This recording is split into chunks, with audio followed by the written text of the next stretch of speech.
In the quiet village of Umuaka, everyone loved Chief Obieze, the richest man around. He owned farmlands, cattle, and a big red-roofed house. But one cold morning, the talking drum stopped. The chief had died in his sleep. The whole village wept. Children stopped playing, and market women tied black wrappers. Even the birds seemed sad. But as the villagers prepared for the burial, a strange, thin man with torn clothes walked toward the palace gate.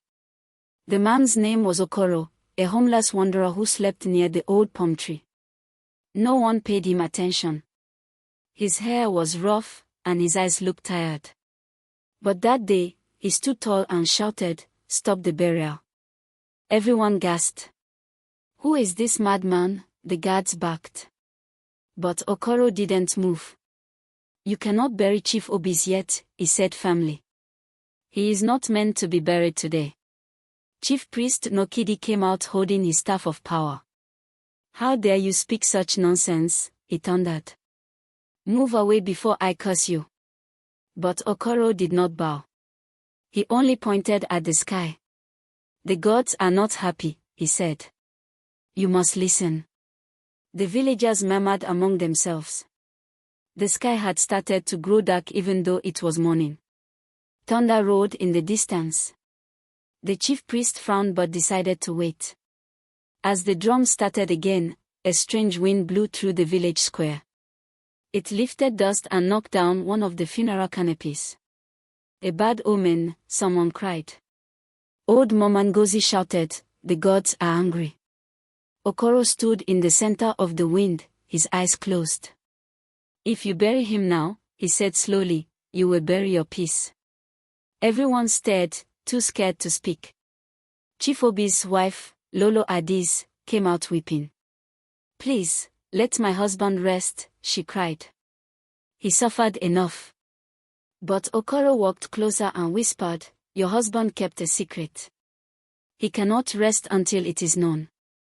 The villagers gasped again. A secret? What secret could a powerful man like Chief Obieze keep from his people? Lolo Adiz trembled but said nothing. Little Chika, the chief's youngest grandson, tugged at his mother's wrapper. "Mama," he whispered, "is the man telling the truth?" His mother hushed him, but even she couldn't stop her heart from pounding. Everyone turned to Okoro.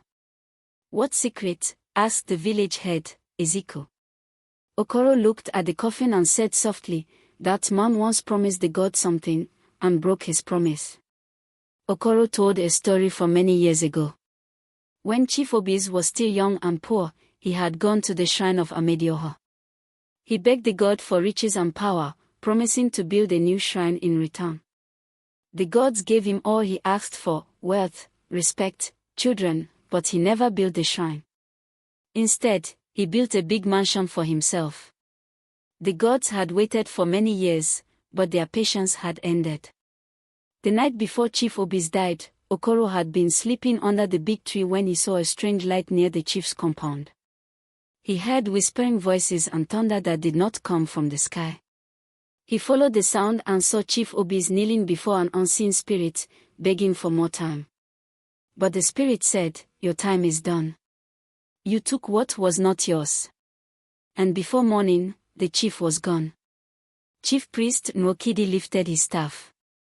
"If you lie," he said, "the gods will strike you down." He waved white chalk in the air and called on Amedioha. Everyone watched Okoro closely. But instead of lightning hitting him, a gentle breeze blew, and a white dove landed on his shoulder. The crowd gasped again. "He speaks the truth," shouted an old man. Lolo Adiz fell to her knees. "It's true," she cried. "He promised to build a shrine but never did. He said he didn't believe anymore. I begged him, but he refused." The villagers began to whisper loudly. "So that is why his farm stopped growing last season," said one man. "And why his cattle fell sick," said another. The truth had finally come out. As they spoke, dark clouds gathered again, and thunder roared louder. "He must not be buried until the promise is fulfilled," Okoro said. "The gods want their shrine. Chief Priest Nokidi agreed. We shall build it before sunset, he said. Only then will the chief spirit rest in peace. The villagers nodded, afraid to anger the gods again. Men ran to the forest to cut palm branches and bamboo. Women fetched water and clay. Even the children carried small stones. Everyone worked together for the first time in years. Okoro stood quietly, guiding them. He seemed to know exactly where the shrine should stand. It was near the riverbank, under the big Iroko tree. While digging the ground, one of the young men, Obina, found a small wooden box buried deep in the soil. It was locked tight and covered with old cloth. When they opened it, they found cowries, beads, and a small note in Chief Obieze's handwriting. It said, "Forgive me, gods of my fathers. I have failed you." That evening, as they finished building the shrine, Okoro lit a small fire beside it. The flames danced high and bright. Then, to everyone's surprise, the fire spoke in a soft voice. "The debt is paid," it said. "The chief spirit shall rest." The villagers fell on their knees, covering their faces. Lolo Adiz wept again, this time with relief. When they returned to the coffin, Chief Obieze's face looked peaceful, and even seemed to smile. The angry wind stopped. The clouds cleared. The drums began to play softly again. "Now he can rest," Okoro said. The people bowed their heads and gave thanks to the gods. The next morning, the funeral started again, but this time with joy instead of fear. The chief was buried beside the shrine, as Okoro had said. Chief Priest Nokidi poured libation and prayed, "May the land never forget this lesson." Everyone shouted, "Izi." After the burial, the king called Okoro forward. "You have saved this village," he said. "Ask for anything you want." But Okoro shook his head. "I want nothing. My duty is done." He turned to leave, but the people begged him to stay. They built him a small hut near the river, gave him food, and called him Nok Chinik, the man of God. That night, Okoro dreamt of Chief Obieze. The chief stood smiling in white robes. "Thank you," he said. "Because of you, my spirit is free." He placed a golden bracelet on Okoro's wrist. When Okoro woke up, the bracelet was really there, shining in the sunlight. The villagers said it was a gift from the spirit world. Days later, rain fell softly, and the river overflowed with fresh water. The farms began to bloom again. Fish filled the streams, and fruits grew sweeter than before. The villagers believed it was the gods' way of forgiving them. They held a feast in Okoro's honor, singing, "The homeless man saved our home." Okoro often told the children stories by the fire. "Never make promises you won't keep," he said. "Even the smallest lie can grow into a storm." The children listened with wide eyes, repeating, "We will not forget, Papa Okoro." He smiled, happy that the next generation would remember. A year later, the villagers held the first Amedioho festival at the new shrine. They danced, sang, and offered yams and palm wine. Okoro led the prayers, thanking the gods for peace. "Let truth and honesty live in every heart," he said, and the crowd shouted, "Izi." For many seasons, no birds had nested near the palace. But after the shrine was built, they returned, colorful and singing sweetly. The elder said, "The land is healed." Okoro smiled. When truth returns, so does life.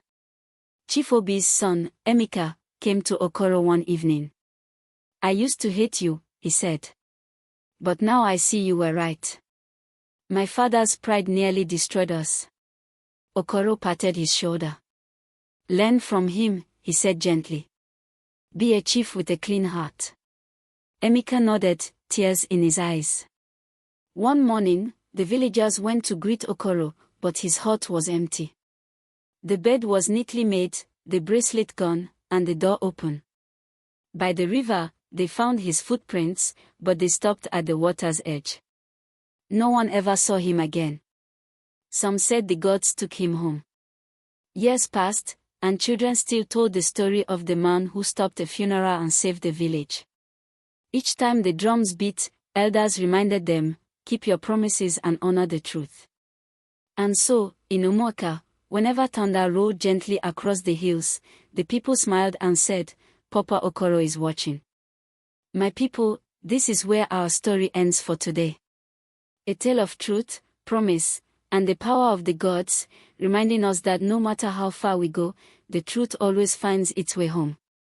If this story touched your heart, if it made you think, smile, or remember the wisdom of our ancestors, then don't just live quietly like the evening breeze. Click that subscribe button now, and join this big storytelling family. Every day, new tales from the motherland will rise, stories that will make you laugh, cry, and learn something new about life. Turn on the notification bell so that when the next story drops, you'll be among the first to sit by the fire again. And my people, don't forget to like, share, and drop your thoughts in the comment box. Tell us what you learned from today's story, or the moral your grandmother once told you that still lives in your heart. Because here, every story is a heartbeat of Africa. Every listener is family. Until next time, may your path be bright, your heart be pure, and your promises never be broken. I am Tales by BOYE. And this is where stories never die. Crescent Moon Fire.